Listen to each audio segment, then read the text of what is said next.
काय ती तत्परता, वा रे महाराष्ट्र सरकार.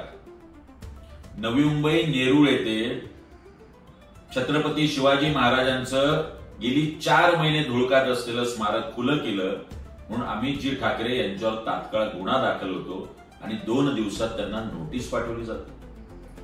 मात्र दादर येथे हायकोर्टाची बंदी हुकूम मोडून जैन समाजाने कबूतरखाना खुला केला. अद्याप ना त्यांच्यावरती गुन्हा ना नोटीस. या महाराष्ट्राचे उपमुख्यमंत्री अजित पवार यांच्या पोराचे ढळढळीत जमीन घोटाळ्याचे पुरावे समोर असताना ना अद्याप त्याच्यावरती गुन्हा ना अद्याप त्याच्यावरती नोटीस. संजय शिरसाट सिडको 4000 कोटीच्या भ्रष्टाचाराचे पुरावे बिवलकर कुटुंबाच्या संदर्भातले, ना अद्याप त्यांच्यावर गुन्हा ना अद्याप नोटीस.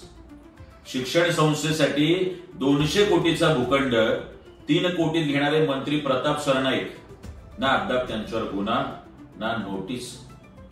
जैन समाजाची पुण्यामधली जागा मुरलीधर मोहोळ केंद्रीय मंत्री, ना त्यांच्यावर अद्याप गुन्हा ना नोटीस. वा रे, खूप अभिनंदन महाराष्ट्र सरकारचं.